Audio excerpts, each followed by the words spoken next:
Welcome to the Real Estate Sales Summit. You know, I am excited about today's special guest. This is going to be fun. Absolutely unreal. So when was the last time you had a chance to actually ask questions to somebody who has done 5,000 sales, $1 billion in volume, number one in the world for his company, multiple years, even though, you know, we'll see if that gets awarded actually officially this year, right? So guys, welcome. We have got a special guest.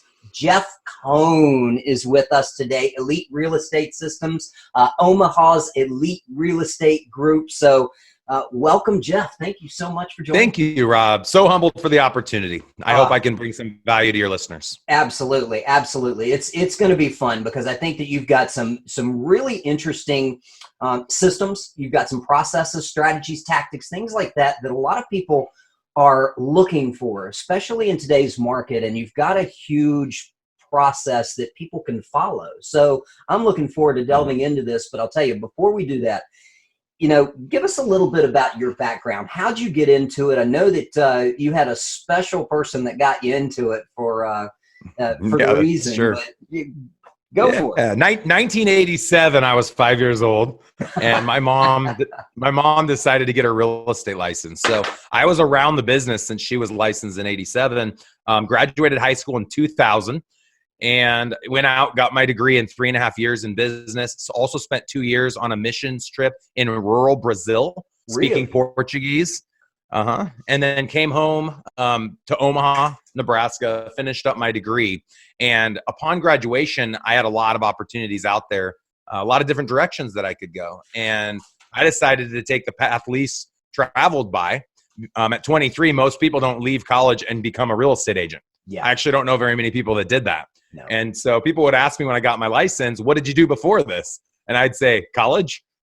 Like, what did you do before this? Like, they thought I had like left another job. I'm like, I went to college and then I became a real estate agent. My grandma cried when I told her I got my license. No way. She was so disappointed. Yeah. Because they thought I was going to finally like be the person that had this amazing job. And there were a lot of opportunities. I could have done a lot of different things. I was offered a lot of different opportunities. Yeah. But in the end, Rob, and I think a lot of the people listening, I didn't want to be limited in my income. I also didn't want to be limited in my growth. And I feel like a lot of positions that people choose to take as a job truly limit them in their full potential, what they can become. And I felt that choosing to get into residential real estate was going to give me the ability to truly become my best version of myself. And history has proven that it's done a lot for me. So I'm really glad I chose to go this route. No doubt. Well, you started when you came in, you joined your parents, right? And so they kind of joined me. Yeah. Okay. All right. So they were both licensed, and I had this vision of building a team. In 2006, that was a pretty progressive idea. Yeah. And so we created the Cohn team, and it was a team that my parents and I started together. Yep. So we were each 1/3 owners. I owned 33%. They owned 66%. That's kind of how we got started. Got it. Now, when are they still in the business? Absolutely. They're agents on my team. Nice. All right. Yep. So they have joined your entire expansion process and what you've done. So let's do this because I've heard a lot of things, and I've heard you speak about this before, but you have certain pillars to scale a business. What are those? Yeah. So I was known in 2019 for teaching a class called CLASS, and CLASS stands for culture, leads, accountability, systems, and strategies. So those are the 5 pillars. Wow. All right. So start with that first one, culture. You know, culture is it's a cliche, right? I mean, a lot of people say culture. What culture truly is an extension of the vision of the leader. It's an extension of the attitude of the leader, and it's an extension of the actions of a leader. And so if you want to build a strong organization, become strong. If you want your people to be honest, be honest. If you want your people to work hard, work hard. The problem is that there's a lot of leaders out there that don't practice what they preach. Yeah. Well, that is true. We see that so much in this industry as well. So let me ask you this. So you're building this team and you're building culture. What does your team culture look like? I mean, if you had to describe it, what's it look like? For us, the number one thing within our organization is helping each and every person, including the administrative staff, more importantly, the administrative staff, define what their vision is for their life. Yeah. And so we help them create what we call vision boards, and they're digitized boards that can live on their laptop or on their cell phone. Of course, it's something they can print out. We keep those in the office. So in the admin office, there's an 8x11 digitized vision board for each and every person within our organization. We then reverse engineer what their income goal needs to be based on achieving their 12-month to 5-year goals. And we know for them to earn a certain dollar amount, let's say that they know they need to make $100,000 a year to live the vision that's on their vision board. We know exactly how many calls they need to make, how many appointments they need to go on, how many contracts they need to execute to make the 100,000 to live the vision. And so some of the culture pieces that we implement on our team is, number one, we come together on a weekly basis for what we call a team accountability meeting, where each and every person within the organization has to stand up, let the group know what that weekly call goal was so that they can generate that income, right? How many calls they actually made, how many appointments they actually realized, how many contracts they actually executed, how many total hours they spent prospecting and or working in that space. And then if they don't hit their call goal, they say their call goal was 100 calls this week and they only made 55 calls. My follow-up question always is, which item would you like to remove from your vision board? So you can't achieve what's on the board if you don't put in the work. And too often that millennial mindset is that even though they're not going to put in the time and the energy and the effort, they still deserve to have the reward. But that's not the way the world works. Yeah. Yeah. Well, you're finding out when you have them do that vision board, you're finding out their whys as well, right? Sure. Yeah. I think the biggest thing too, Rob, is there's a lot of leaders in the country. I see this a lot at the team level where they say to be on our team, you have to sell 27 houses and do X volume and blah, blah, blah, blah, blah. Yeah. On our team, to be on our team, you have to be willing to self-examine and know exactly what you want to achieve in life and be willing to help everyone around you achieve their dreams while you achieve your own. It's not my job to tell them what type of life they need to live. It's not my job to tell them how much income they need to generate. It's my job as the leader to create the vehicle in which they can plug in to achieve their dreams. And if our business, our company is not that vehicle, they should quit and go somewhere else. And I tell people this all the time. If we're not the vehicle to help you achieve your dreams, why are you even here? And so when someone's not plugging in, I'd go to you, Rob, and say, hey, Rob, what are you doing here? You're not making your calls. You're not going to the trainings. You're not participating in the culture events. Why are you even a part of the organization? And your answer is probably going to be because you haven't found the right vehicle yet. And so I'll say, well, it's probably time to leave. I'll help you go find something else that can help you achieve your dreams. But if I'm not going to be that solution, then don't stay here. You're not doing anybody any favors by being wasted space and not contributing. And so that's our culture. Now I'm sounding pretty obtuse and aggressive, and we're not. We're fun too. Like in the office, we have a dartboard. We laugh. We have music playing all the time. I like hip hop. So between trainings, we got music playing, and we do charitable events every quarter. We do team events every month. We do a team event once a month that's just the agents. There's one every month that's agents plus a guest. There's one every month that's agents, guests, and kids. So we kind of rotate through that. And then we do a yearly team trip. For anyone that's still on the team who hits a certain sales quota, I'm taking everybody to Cabo on January 13th. 30 people that earned the team trip. So everyone's pretty excited about that. All-inclusive Secrets Resort. That is outstanding. So you're building a family. That's what you're doing too. Sure. Yeah. Absolutely. Nice. Office family. So where do you find, how do you recruit the people that are coming onto the team? What do you do when you look for them? Well, how do we recruit, or what do I look for? We'll switch that. So how do you recruit? Where do you find all this? Because you've got 30 people. There's you're taking to college. There's lots of great ways to find talent. I've hired over the last, you mentioned I've been in the business 13 years. Yep. I've had the team since 2011. So when I launched the team with my parents, we were the Cohn team. Our tagline was Omaha's elite real estate group. Yep. And then we killed the Cohns because I didn't want someone looking for Mark Renee or Jeff Cohn. Yep. I wanted people just to understand that the Cohn team represented something bigger. And so we just became the tagline Omaha's elite. And now we weren't necessary anymore to our SOI. They were okay working with anyone from within the organization. So since 2011, I've hired over 100 agents. Today we have about 30. Okay. 50% of the agents that we had hired are no longer in the business. Okay. The 50% that are, only about a third of the 50% that are still in the business have ever sold more real estate off our team than on our team. So we track analytically when someone leaves our organization if they have more success or if they don't. The reason people typically will leave is because they don't want to be held accountable. They don't want to go to trainings. They don't want to grow. That's 99% of the people that leave my organization leave for those reasons, because I have very competitive splits. I have more support than any team I know of in the country. We have more systems than anyone I know of in the country. We have more leads than anyone I know of in the country. We generate 2,000 leads a month and then distribute them to anyone that wants leads. So who we look for, first, how we find, we put it out there to the community that we're always looking for agents that are willing to work hard, that want to change their lives. And the way we prove to them that we are actually who we are is we invite them to any training event, any accountability meeting, any charity event, any team event. So we have an open door policy across all brokerage brands. They can come as many times as they want, and they'll never be treated any differently than the agents that are on our team. Because for me, I am literally running a team and coaching, training, and holding accountable anyone that wants to be a part of it, independent of if they're on the team or aren't on the team. That's kind of my mindset around that. Love it. Love it. Well, it's interesting because it sounds like you really have a passion for truly helping agents, whether they're on your team or not. You're building a family, you're building a culture, but you're changing lives. That's our focus and our goals. And, that's the thing that truly feeds me. On the cover of the Millionaire Real Estate Agent, Gary says it's not about the money. Yeah. It's about becoming the best that you can be. And I live in Omaha. I honestly don't need a lot of money to live my life here. To live my lifestyle, I probably need $250,000 a year net.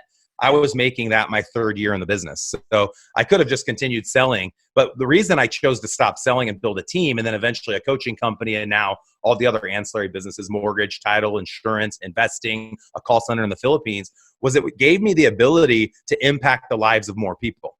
And so when you have something special, you don't want to keep that hidden. I know a lot of people that have something special and they don't share it. They think that if they share it, it's not going to be special any longer. And I think the opposite. I think when you have something special and you have something to give to someone, you should tell the whole world about it. And so that's been my mindset with how I've chosen to share our content, both locally and nationally through our team building podcast on iTunes.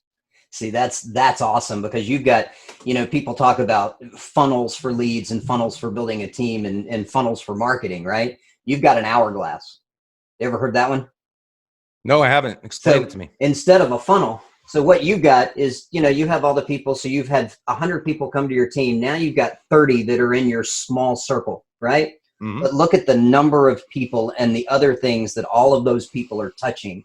So now it's reverse on that funnel and how many lives are they changing? Not only in real estate sales. Yeah, I love that.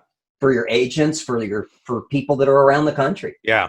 Well, and there's nothing that rewards me more. My number one love language is words of affirmation. Yeah. So I jump on my iTunes review probably weekly, and I want to go in there and see what have people said. Yeah. Because what's interesting to me, what motivates me is when a complete stranger who I've never met, has never come to Omaha, has never seen me speak, but they just happen upon my podcast and something I said, just like a summit like this that we're recording today, one sentence I said was something they took action on and it changes their life. To your point, doesn't just change their life. If their life has changed, how many other people are going to be impacted by a simple sentence? And hair is standing on my arm just right now when I say it. That is the power of the virtual network that we now are a part of. That wasn't a possibility 10 or 15 years ago. Yeah.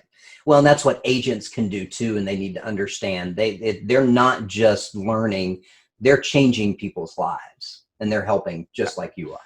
They just happen to be in the business of real estate. And I agree with all of that. I mean, that was one of the big reasons we came over to Keller Williams. I loved that Gary always said we're a coaching consulting firm that just so happens to be in the business of real estate. Now it's a technology company that offers coaching and consulting that happens to be in the business of real estate. But who says we can't do the coaching and consulting and offer the technology to other businesses? So I'm building a really unique pilot hybrid market center where our name is KW Keller Williams. It doesn't say real estate on it. If you go to KWRI, there is no word real estate. There is no picture of houses. It's a technology company. That is the mindset each agent needs to have. You are a licensed real estate agent, but you have to be number one. You're at the center of the transaction. That doesn't mean just helping facilitate the real estate transaction. That means you're helping them with their homeowner's insurance. You're helping them with the home inspection, the home warranty. You're helping them with their title. You're helping them with everything surrounding their house and creating a custom experience for the consumer that's going to keep them coming back. Yeah. Just the real estate transaction, they only come back once every 11 years. Right. That's not going to be a very good strategy if you think you're going to win with that the next 10 years. Yeah, spot on. All right, so let's go back to talent. So now you've got the men there. What do you do to retain that top talent? How do you keep them around? Or the ones that are going to make it, how do you keep those? Yeah, number one is just going back to what we talked about. It's truly creating impact in their lives and helping them achieve their dreams. if we have helped somebody literally achieve something that's on that vision board, we don't think they'll ever leave us. And I love the quote. I think this is it Richard Branson? That he said, train everyone to leave you and treat everyone to never leave. God, that's awesome. And that's been our mindset. And that's strong language there if you really step back and think about that. Who has the abundant mindset to teach every person in their organization how they can leave you? And so we always, first and foremost, true leaders serve their followers by teaching them to be just like them. Yeah. Well, if someone's just like me, wouldn't they leave me? And so the reason that people choose to not leave is I continue to grow myself. So no, because I'm a little bit further ahead than the people that choose to follow, they'll never catch up as long as I keep growing. The problem with most leaders across industries is they don't choose to grow themselves. No one's pushing them to grow. They have their cush position at their company making X amount, and they don't choose to grow themselves. So then the people around them think that they can do that person's job better, and they probably can, and that person then gets pushed out. Yeah. And so it's been, I feel like the onus is on us as leaders to continually grow ourselves so that we can give more value to our followers. And I've never stopped growing. The day you think you've arrived, you better be 6 feet under the ground. Success is rented. There you go. Got to earn it every day. It's temporary. Yeah. So how do you grow? What do you look for, and where do you find new information? Yeah, I like the sentiment, and I think this was in the one thing. Correct me if I'm wrong, but the sentence goes, the difference, Rob, between you and me are the books that we read, the people we meet, and I added the podcasts and summits and webinars that you listen to. Because truly, I think about what shapes the lives of my children. I've got 3 kids, 14, 12, 10. What shapes their lives? The media that they consume, the things the teachers say at school, the things their Sunday school teachers say at church, the things my wife and I say at home, the people they meet, right? The content they read, and the things they listen to shape them as people. So what's amazing when you look at becoming a stronger leader or a stronger person or a better athlete or whatever the thing is that you want to improve on, all you have to do is consume more content from books, from podcasts, and then from people. And where I felt I've had the most growth is where I got to a point where I felt like I was at the point of diminishing returns with books and the point of diminishing returns with podcasts. And what I mean by that is the questions I had were no longer being answered because the books and the podcasts were too simple. Yeah. They weren't answering the harder questions. And so I thought, well, I just need to go out and meet guys like Rob Tucker and Tim Heil and X, Y, and Z. And I have hundreds of people now who I've literally called, and this was before I was successful. Yeah. And I said, hey, can I come spend a day with you? And they said, well, what's the point of that? Let's just get on a phone call. And I said, no, there's a lot more value physically coming out and spending a day and seeing your operation, feeling the culture, touching it, seeing it, knowing it for myself. And what that did for me psychologically is it taught me that the people that I was visiting who I had put on such a high pedestal were no different than you and me. They didn't have an Ivy League degree. They didn't come from a rich family. A lot of us that haven't achieved success like to tell a story to ourselves to make us feel good that we haven't achieved success yet. And that is that the person that's successful had some type of an advantage up on us. And that's why we can never be like them. And the truth is, from the people I have interviewed, and it's hundreds, maybe thousands, they have no one-up advantage. If anything, it's the opposite. Yeah. They had such a disadvantage that it propelled them to be where they are today. All of us can achieve greatness. You have to define what that greatness looks like and go after it. Spot on. Absolutely. So how do you train your talent? How do you train the people that are coming down on the team? What's your process? Yeah, so everybody goes through an onboarding course. We call it Agent Launch. It's 12 hours of content. It's entry level 101, but it's not teaching them how to sell real estate per se. It's teaching them how to assimilate into our team's culture and what our team's expectations are and what our team's processes are. And so we have a designated trainer who brings them through launch. Ben Kinney taught me something. This is 5 or 6 years ago at Boomtown United. He said, anything worth training is worth recording, so you never have to train it again. And so we've recorded 150 hours of training content over the last couple of years. We now make those trainings available within our coaching company, Elite Real Estate Systems. So we do live training for our individual agents. We do 12 hours of training a month and make those live feeds available to individual agents for $97 a month.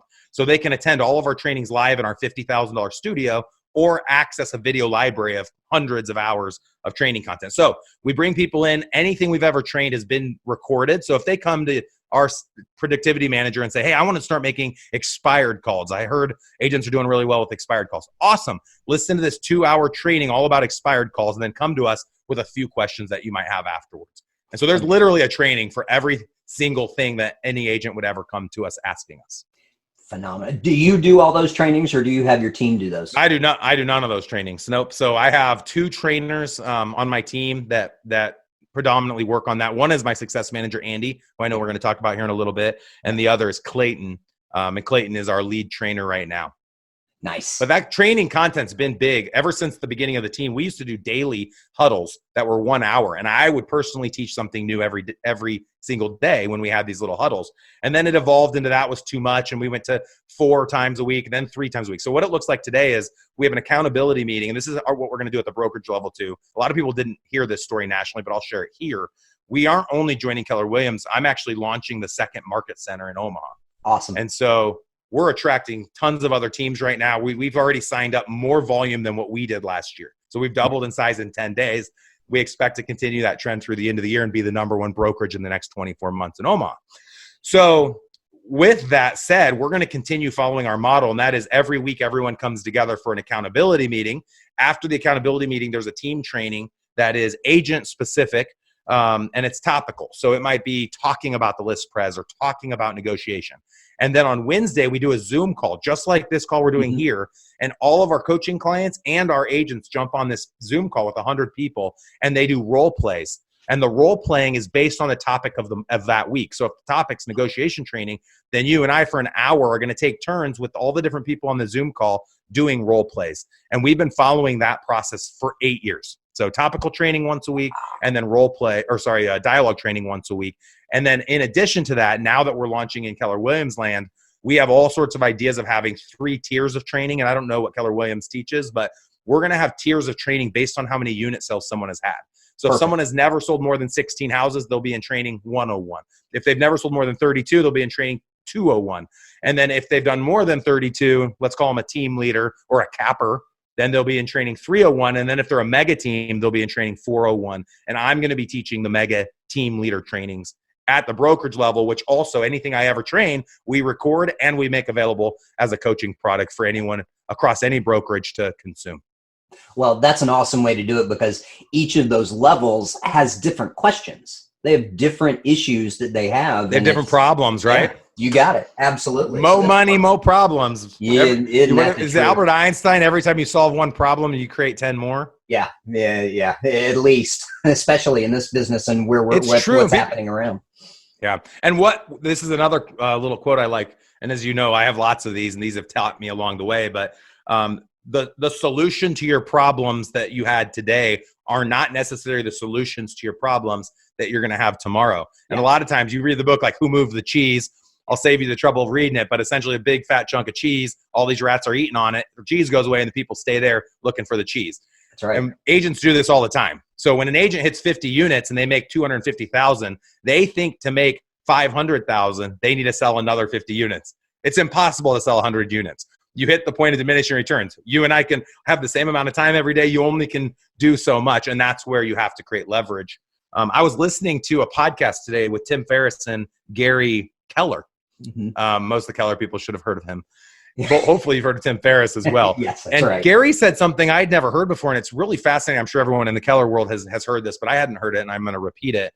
And that is that real estate's one of the only industries that you can get in at the ground level. Literally, you could be a photographer or put signs in a yard or put lockbox up and then get your license. Yep. And then once you have your license, you could hire a buyer's agent. And then once you have enough listings, you could hire a listing agent. And then you could end up having ownership inside of the market center. And then you can own the market center. And then you could expand across market centers.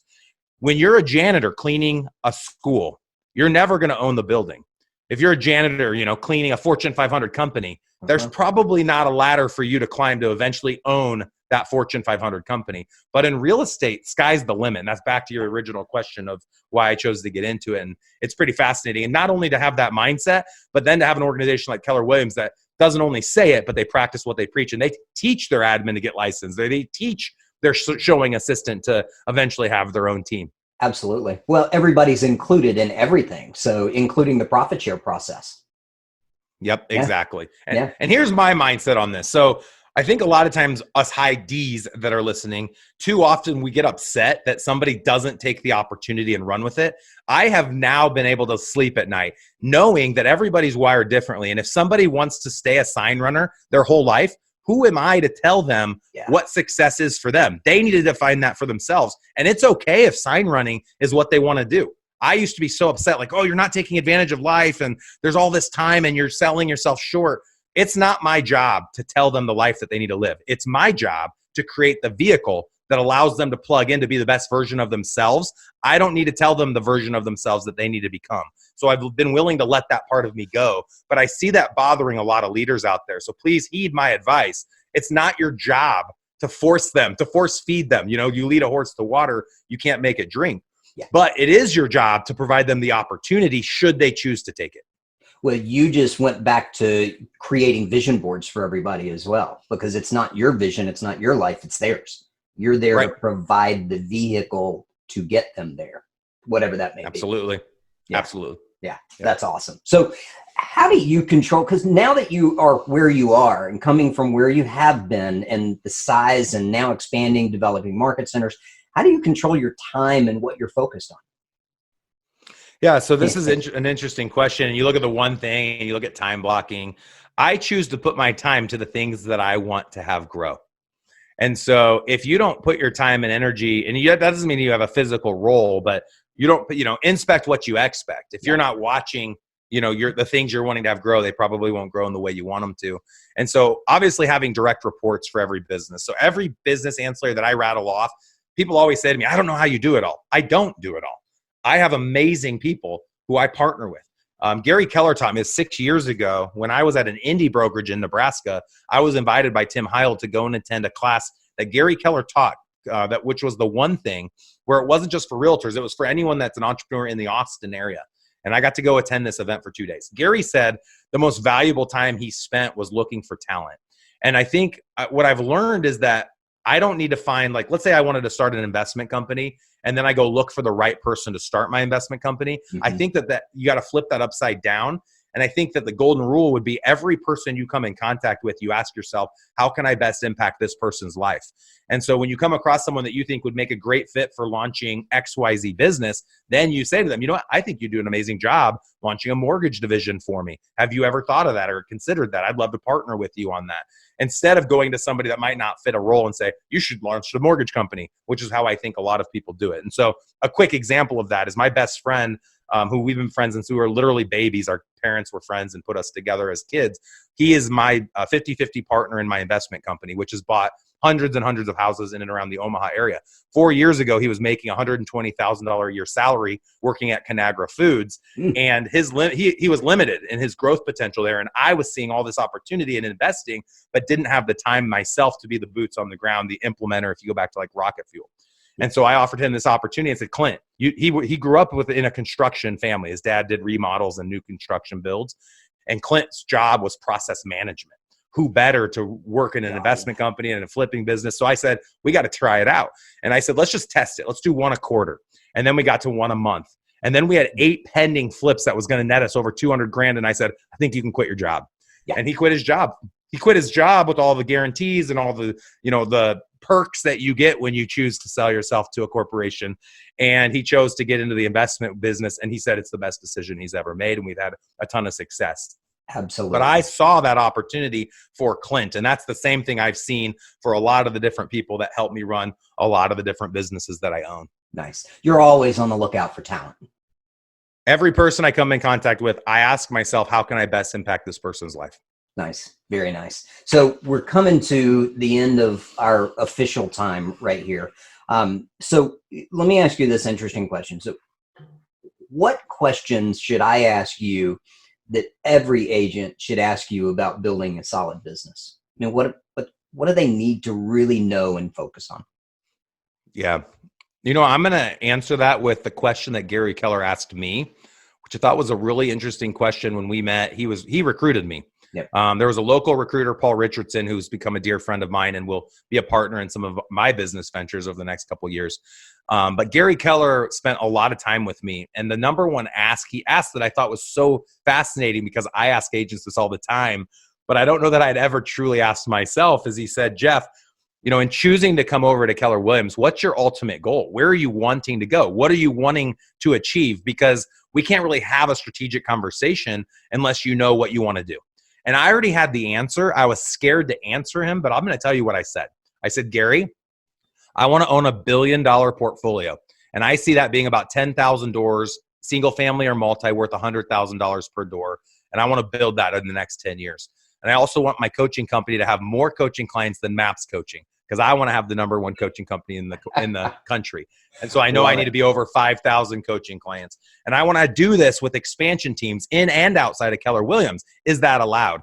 Jeff said, Gary Keller said, Jeff, there's no rules at Keller Williams. You're an entrepreneur. We're not going to hold you back. You can run a coaching company. You can run a mortgage company. You can open up expansion businesses in and outside of Keller Williams. The sky's the limit for you. But let me show you how Keller Williams' platform that we're building can help support your expansion goals.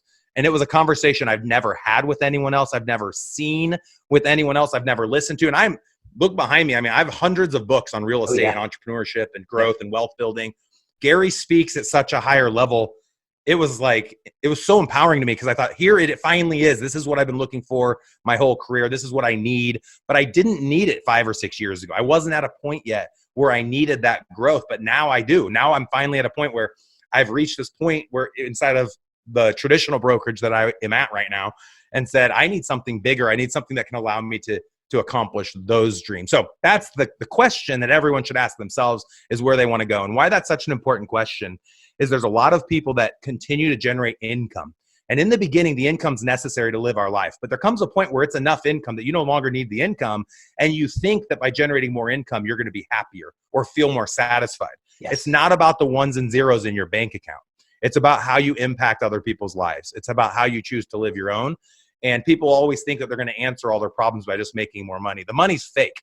Money is not real, right? And I think that that's a big misconception of people that are wanting to strive to be successful or to be like Gary Keller, or you pick who your role model is. You think that they're happy or that they're successful because of their bank account. It has nothing to do with the bank account. And I can tell you this, because I lived in dirt poor villages in Brazil for 2 years. The happiest people I've ever met have nothing. Yes. So if you're truly looking for happiness and significance, you don't have to do that by putting ones and zeros in a bank account. You'll get that by impacting the lives of others. And you can do that and make no money. Yeah, absolutely. Absolutely. So last words, pieces of advice for an agent. So everyone out there, we started on class and got to culture. Yes. So if you want to hear the rest and you want to watch me speak, I actually have a video recording at Boomtown Unite in March of 2019. You can download jeffskeynote.com, JEFFS keynote.com, and be able to have all my slides from my 2019 keynote and actually listen to me teach that class. And then I know I talked about a lot of other coaching stuff, and we host workshops and all this. If you're okay with me sharing it with your listeners, absolutely. Rob. Yep. Anyone that wants more info about that, go out to eliterealestatesystems.com. Click on events to see upcoming events. Click on learn more to learn more about the coaching product. It's pretty unique. It's group coaching. We call it modern coaching for the modern agent. We believe it will revolutionize the real estate industry when it comes to leadership. Our emphasis and focus has always been teams. I was the first podcast out there specific to teams. I'm the first person to ever host a yearly summit in Omaha that's specific to teams. I'm all about influencing team leaders because I know the impact and influence that they can have on agents, and that's my #1 focus. Awesome. Awesome. Well, we're going to put a link down here as well so that they can just click on it and go directly to you too. So you guys go visit this, go learn more about Jeff, what he's doing. What a phenomenal model, what, master its systems and putting this together. Obviously, you can see that by the results. So, Jeff, thank you so much for joining us today. Wealth of information. Everybody go learn what the rest of class is too. So go get it. Jeff, thank you very much. You rock. No, it was my pleasure. Thank you. Great questions. This was a fun interview. You got it.